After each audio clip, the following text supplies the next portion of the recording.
ಇಟ್ಕೋ.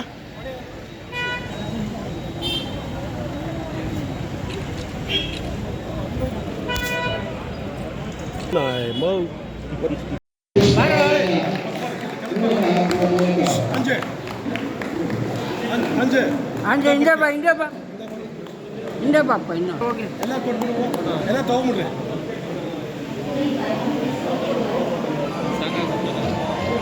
ಎಲ್ಲ ಸ್ವಲ್ಪ ಬೇಕಾರೆ ನೋಡಿ.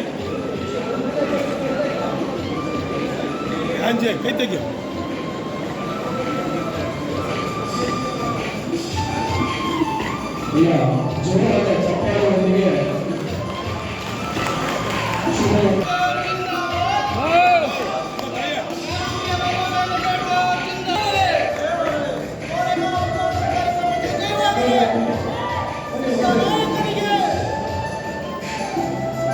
ಸಮಗ್ರತೆಗಾಗಿ ಎಲ್ಲರಲ್ಲಿ ಭ್ರಾತೃತ್ವ ಭಾವನೆಯನ್ನು ಮೂಡಿಸುವುದಕ್ಕೆ ದೃಢಸಂಕಲ್ಪ ಮಾಡಿ ನಮ್ಮ ಸಂವಿಧಾನ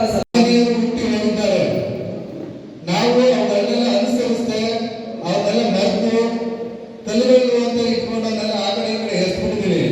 ಇವಾಗ ನಮಗೆ ಮಾರ್ಗದರ್ಶನಾಗಿ ಏಕೈಕವಾದ ಒಂದು ವ್ಯಕ್ತಿಯನ್ನು ಉಳ್ಕೊಂಡಿದ್ದಾರೆ ಡಾಕ್ಟರ್ ಬಿ ಆರ್ ಅಂಬೇಡ್ಕರ್ ಅವರು. ಮತ್ತೆ ಅವರ ಸಂವಿಧಾನ ಒಂದೇ ಒಂದು ಸಂದೇಶ ಈ ವೇದಿಕೆ ಬಗ್ಗೆ ನಾನು ನಿಮ್ಗೆ ಹೇಳಿದ್ರು. ಅಂಬೇಡ್ಕರ್ ಅವರು ತುಂಬಾ ಸರಳವಾದಂತ ಮಾರ್ಗವನ್ನು ನಮಗೆ ಹೇಳೋದು ತುಂಬಾ ಸುಲಭವಾಗುತ್ತೆ.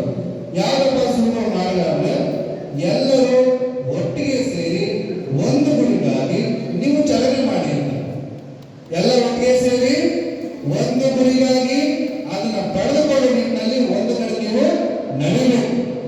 ಆ ನಡೆದ್ರೆ ಮಾತ್ರ ಒಂದು ಸಮುದಾಯ ಏನು ಸಾವಿರಾರು ವರ್ಷದಿಂದ ಇನ್ನೂರು ಶೋಷಣೆಗೆ ಒಳಗಾಗಿದೆ ಅದಕ್ಕೆ ವಿಮೋಚನೆ ಮಾಡೋದಕ್ಕೆ ಸಾಧ್ಯ ಆಗುತ್ತೆ. ಇಲ್ಲ ಅಂದ್ರೆ ಇದೇ ತರ ಶತಮಾನಗಳು ಕಳೆದ್ರೂ ಕೂಡ ನಮ್ಮ ಸ್ಥಿತಿ ಹೀಗೆ ಇರುತ್ತೆ ಅಂತ ಹೇಳ್ತಾ ಯುವಕರು ನಮ್ಮ ಎಲ್ಲ ಲೀಡರ್ಗಳು ನಮಗೆ ಭಾರಿ ಕಾರ್ಯಕ್ರಮ ಮಾಡೋಕ್ಕೆ ತುಂಬಾ ಸಹಾಯ ಮಾಡಿದ್ದಾರೆ.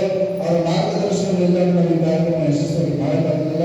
ಹಾಗಾಗಿ ಎಲ್ಲ ಆಯೋಜಕರಿಗೆ ನಮ್ಮ ಹಿರಿಯರು ಚಂದ್ರಕೃಷ್ಣ ಬಸರ್ ಅವರು ಬಂದಿದ್ದಾರೆ, ಅವನ್ನೆಲ್ಲ ಹೋಗಿದ್ದಾರೆ, ಮಾಹಿತಿ ಕೊಟ್ಟಿದ್ರು. ಅದಾಗಿ ಅವರ ಉಪಸ್ಥಿತಿಯಲ್ಲಿ ನಮ್ಮೆಲ್ಲರಿಗೂ ಬಹಳಷ್ಟು ಸಹಾಯ ಮಾಡಿದ್ದಾರೆ.